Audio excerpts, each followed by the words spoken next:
Ini adalah contoh soal figural di mana tujuan daripada soal figural ini adalah untuk menilai kemampuan individu dalam melihat perbedaan antar gambar dan melihat ataupun hubungan antar gambar. Jadi diminta di sini ketelitian kita. Jadi contoh soal ini ada yang diminta adalah gambar yang berbeda di antara kelima gambar. Hai teman-teman, ketemu lagi dengan aku Jusni Amparita. Di video kali ini kita mau bahas soal tes intelijensia umum tentang deret angka, perhitungan sederhana, figural, dan soal cerita. Ikuti terus videonya, jangan di skip, dan subscribe juga sebagai bukti kalian turut mendukung aku. Terima kasih.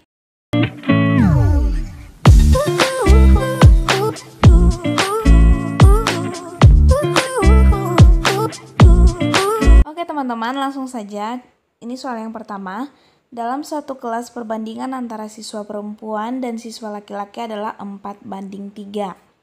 Jika selisih jumlah siswa perempuan dan laki-laki adalah 6, maka banyak siswa dalam kelas tersebut adalah. Jadi teman-teman, ini rumusnya jumlah perbandingan per selisih perbandingan dikali selisih siswa. Jadi 4 ditambah 3 per 4 dikurang 3 dikali 6. Nah hasilnya 7/1 dikali 6 sama dengan 42 siswa. Karena yang ditanya adalah selisih jumlah siswa perempuan dan laki-laki kan keseluruhannya. Tapi kalau yang ditanya jumlah siswa perempuannya saja maka 4 dikali 6. 4 dikali 6 kan 24. Nah atau yang ditanya adalah jumlah siswa laki-laki maka langsung aja 3 kali 6 sama dengan 18. Jadi karena ditanya keseluruhannya maka kita tambahkan keseluruhannya. Makanya hasilnya 42. Gitu teman-teman. Nah ini kita coba pakai cara yang kedua, tergantung kalian mana yang bisa cepat kalian ingat ya. Oke, sekarang kita masuk ke cara 2. Tadi yang di soal perempuannya adalah 4 dan laki-lakinya adalah 3. Maka perbandingan adalah 4:3. Dan selisih jumlah siswa perempuan dan laki-laki adalah 6, selisihnya ada 6. Maka teknik penyelesaian yang kedua adalah 4 dikurang 3 sama dengan 1. Nah, jadi jumlah perempuan dan laki-laki kita kurangkan, hasilnya 1, berarti 1 sama dengan 6. Maka berikutnya 4 ditambah 3, si perempuan dan laki-laki kita tambahkan, hasilnya adalah 4 tambah 3, 7. Maka langsung aja 7 dikali 6. Nah, kalau 7 dikali 6 ini ya sama aja kan, jumlahnya 42. Soal kedua, hasil dari 36% dari 0,180 adalah. Nah langsung aja kita ke penyelesaiannya. Jadi ini teman-teman penyelesaiannya 36% sama dengan 36/100. 0,180 sama dengan 180/1000. Jadi 36/100 dikali 180/1000 sama dengan 6.480/100.000. Kalau kita kecilkan menjadi 648/10.000.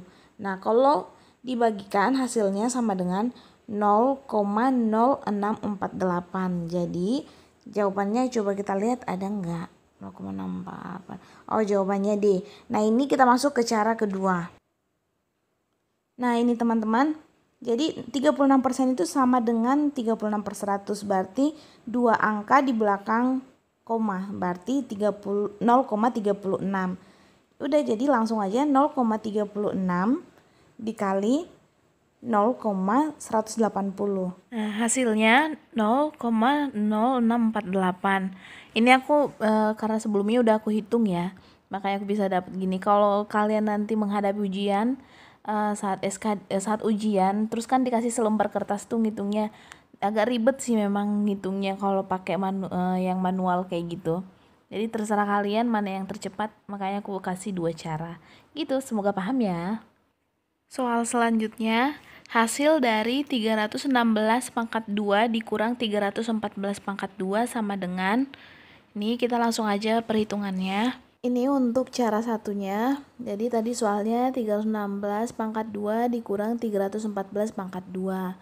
Maka untuk cara satu yang bisa kalian ingat langsung, kalau ada pertanyaannya x pangkat 2 dikurang y pangkat 2, kita anggap aja 316 adalah x, 314 adalah y. Maka rumusnya adalah x ditambah y dikali x dikurang y. Gitu teman-teman. Maka 316 ditambah 314 dikali 316 dikurang 314. 316 tambah 314 sama dengan 630. Maka dikali 316 kurang 314 sama dengan 2. Jadi 630 dikali 2 sama dengan 1260. Jadi hasilnya adalah E.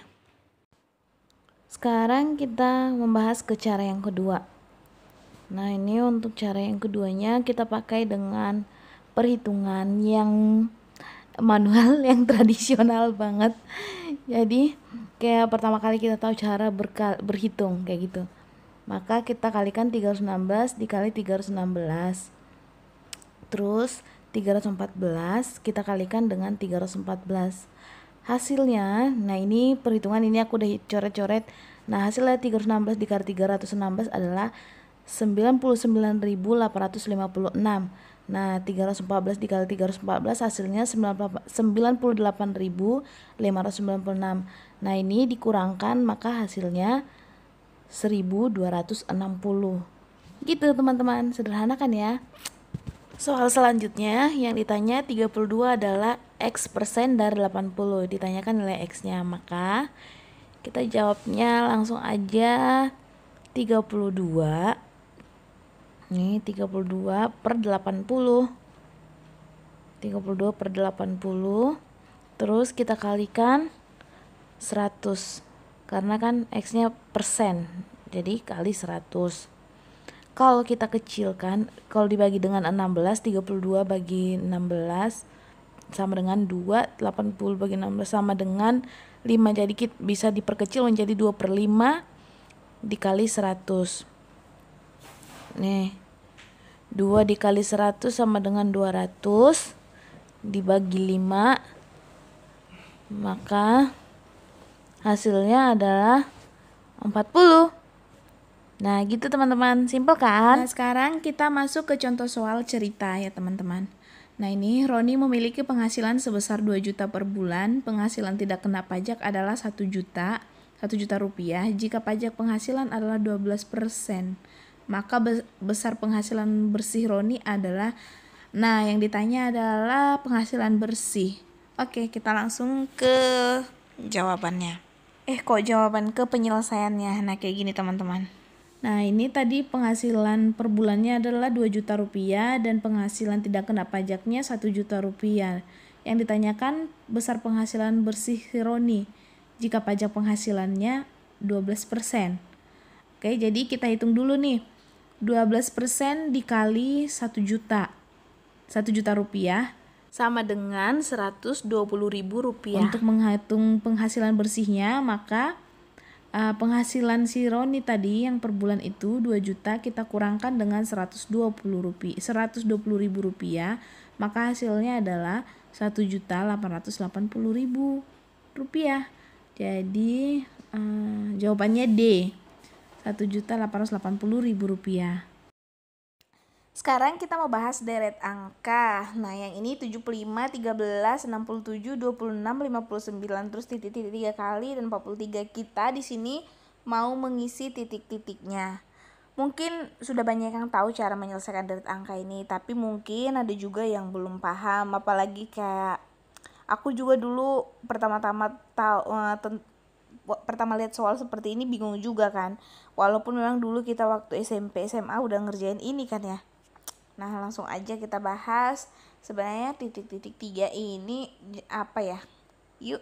Nah ini sebenarnya aku udah nemu jawabannya teman-teman, tapi kita coba-coba dulu ya. Misal nih menghadapi ujian seperti ini, kita tarik dulu antara 75 ke 67, 67 59 dan seterusnya kayak gitu. Nah terus biar gak bingung kita tarik lagi dari bagian atas, 13 ke 26 ke titik-titik pertama sama yang ke titik ketiga. Nah kira-kira kalau 75 ke 67 itu penambahan kan, coba kalau pengurangan. Oke, kita buat ternyata dia dikurang 8 kalau 75 ke 67. 67 ke 59 juga dikurang 8. Nah berarti untuk pengisian titik kedua 59 dikurang 8 berarti adalah 51. Nih, 51. Sebenarnya teman-teman, kalau udah dapat isinya tengah begini, kita langsung lihat aja nih ke jawabannya. Kemungkinan aja A, tapi kemungkinan juga kalau misalnya pilihannya ada 51 di tengah semua, jangan langsung dipilih dulu, coba kita hitung lagi dari bagian atas. Nah, tadi bagian bawah sudah ditarik, ini kita udah tarik lagi bagian atasnya. 13 ke 26 itu bisa ditambah 13, tambah 13. Ini kita coba dulu ya teman-teman. Abaikan suara ayamnya. Nah, 26 tambah 13, 39. Kita lihat ke jawaban, oh ternyata 39. Nggak ada jawabannya ya kalau di awal 39.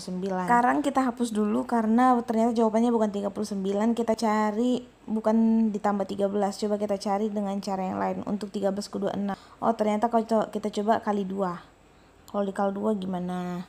Nah, 13 dikali 26 kan, 13 dikali 2, 26, 26 dikali 2 sama dengan 52. Nih, wow, udah dekat nih. Kemungkinan A, coba kita kalikan lagi, 52 dikali 2, 104. Nah, ternyata hasilnya adalah A, jawabannya adalah A. Berarti dia menggunakan dua cara teman-teman. Yang satu dikurang 8 dan bagian yang lain dikali 2 gitu. Jadi deret angka itu soalnya nggak selalu seperti ini, ada yang sistem tambah, ada yang sistem kurang. Jadi buat teman-teman harus banyak berlatih untuk deret. Ada juga deret huruf, tapi sama aja cara penyelesaian. Oke, sekarang deret kedua, soal deret yang kedua 40, 44, 36, 52. Nah, kita yang mau isi titik-titik yang 3 titik-titik. Jadi sekarang langsung aja ke penyelesaiannya. Nah, kita coba dengan rumus yang ini dulu. Nah, kita coba pakai rumus ini. 40 ke 44, 46 ke 44 ke 36, 36 ke 52. 40 ke 44 itu ditambah 4. 44 ke 36 dikurang 8. 30, aduh goyang. 36 ke 52 tambah 16. Nah, kalau dia berupa kelipatan 4, 8, 16. Nah, kalau kita kembalikan ke tambah 4. Nah, kan tadi karena kelipatan 4, 8, 16 tadi ya, kita tambah 4. 52 tambah 4, 56. Coba kita lihat ke jawaban dari pertanyaan, ada nggak yang menjurus ke 56? Oh, ternyata nggak ada 56 dan nggak ada jawabannya. Oke, kita pakai rumus yang masih kelipatan ini. 4, 8, 16, 32, 64, 128. Tapi pakai tambah kurang kayak gitu. Nah, 40 ke 44 tambah 4, 36 kurang 8, 36 ke 52 ditambah 16, 52 dikurang 32 sama dengan 20. Wah, ada tanda-tanda nih. Nah, 20 ditambah 64, 84. Wow, 84 ditambah dikurang 128 ya, karena tambah kurang. Tadi udah ditambah dikurang minus 44. Yeay, ada jawabannya. Ternyata jawabannya E. Gitu teman-teman. E. Oke. Nah teman-teman, sekarang kita masuk ke soal figural. Soal figural ini untuk menilai kemampuan kita dalam ketelitian. Jadi harus benar-benar teliti untuk melihat perbandingan antara gambar yang satu dengan gambar yang lain. Tapi sebelum kita lanjut soal figuralnya, bisa klik subscribe dulu ya, sama klik tombol loncengnya sebagai dukungan kalian buat aku. Terima kasih teman-teman, kita lanjut ke soal figuralnya. Soal pertama, tentukan satu gambar yang berbeda dari gambar lainnya. Nah, di dalam gambar ini ada 5 gambar teman-teman, A, B, C, D, dan E. Di sini kita harus teliti dan jeli melihat di mana gambar yang berbeda dan itulah jawabannya. Nah, ini kita coba yang bagian D kita putar ke putaran sebelah kanan. Maka bentuknya seperti ini. Jadi kita perhatikan di antara semua gambar ada lapisan putih dan hitam. Nah, lapisan putihnya itu ada di bagian atas di gambar B, D, C, dan E. Sementara lapisan putih bagian A ada di bagian bawah. Maka gambar yang berbeda adalah A. Jadi jawabannya A. Sekarang kita masuk ke soal kedua. Masih tentukan satu gambar yang berbeda dari gambar lainnya. Nah, langsung aja kita penyelesaiannya untuk melihat perbedaannya begini teman-teman. Nah, dari gambar A sampai E, kita putar yang A ke arah sebelah kanan. Nah, kalau kita putar yang A, gambar A ke sebelah kanan, akhirnya posisinya seperti ini. Nah, berarti yang A, C, E, B arahnya sama ya, tanda panahnya ke sisi kanan. Sementara yang D, kalau kita putar ke arah kanan, dia nggak akan, tanda panahnya nggak mengarah ke kanan. Jadi yang berbeda itu adalah di D. Atau menurut kalian cara melihatnya gimana dengan versi yang berbeda juga bisa. Yang penting intinya dia berbeda gitu. Jadi jawabannya adalah D. Sekarang kita masuk ke soal ketiga. Jadi untuk melihat soal ketiga ini teman-teman, kalau dia bentuk soalnya seperti ini, yang kita lihat perbedaan gambarnya adalah langsung hitung jumlahnya. Jadi kita hitung untuk A jumlahnya 5, B 7, C 8, D 9, E 11. Nah, dari A sampai E bilangan ganjil yaitu A, B, D, dan E. Nah, untuk bilangan genapnya ada di C yaitu 8. Jadi jawabannya C 8. Nah, ini soal berikutnya. Yang di sini perbedaan gambarnya adalah antara unsurnya ya. Jadi dari A sampai A, B, C, E itu adalah bangun datar, sementara D adalah bangun ruang. Jadi di antara 5 gambar ini hanya D sendiri yang bangun ruang, sementara yang lain adalah bangun datar. Maka jawabannya adalah D karena dia yang berbeda. Oke teman-teman, sebelum kita ke soal terakhir, aku mau ngingetin sama kalian jangan lupa subscribe dan klik tombol loncengnya, karena aku bakal bahas soal kemampuan verbal, analogi, dan silogisme tentang penalaran. Dan untuk pemahaman Pancasila, kata kunci pemahaman Pancasila. Nah, langsung aja kita ke soal terakhir. Ini soal terakhir, ini paling gampang teman-teman, karena yang kita lihat adalah perbedaan gambar, dan di gambar ini udah sangat jelas ya. Ini tanda panah yang aku udah tanda panahin merah. Di setiap gambar tanda panahnya ada di dalam bangun datarnya. Sementara ada tanda panah yang di luar yaitu di bagian C. Jadi dari A, B, D, E itu tanda panahnya ada di dalam bangun datarnya, sementara yang C ada di luar. Nah, ini. Jadi jawabannya adalah C. Nah, ini soal terakhir teman-teman. Yang di sini ditanyakan adalah gambar keempat di samping dari gambar ini, tapi pilihan jawabannya di antara A sampai E. Jadi cara melihatnya, nah gambar 1 dia persegi dan di dalamnya ada sebuah belah ketupat berwarna putih dan sebuah garis. Sementara yang kedua, gambar kedua, ada belah ketupat juga tapi berwarna hitam dan 2 garis. Nah, yang ketiga ada belah ketupat di dalam persegi warna putih dan ada 3 garis. Jadi untuk yang keempat berarti garisnya harus 4 dan belah ketupatnya warna hitam. Nah, kita lihat di mana. Nah, condongannya ke D ya. Berarti jawabannya D. Itu karena garisnya ada 4, belah ketupat di dalamnya hitam, karena harus berarti selang-seling ya, putih hitam gitu teman-teman. Sampai di sini dulu video kita kali ini teman-teman. Semoga video ini bermanfaat dan kalian bisa ngambil maknanya. Sampai ketemu di video selanjutnya. Terima kasih sudah menonton dan terima kasih atas subscribe-nya.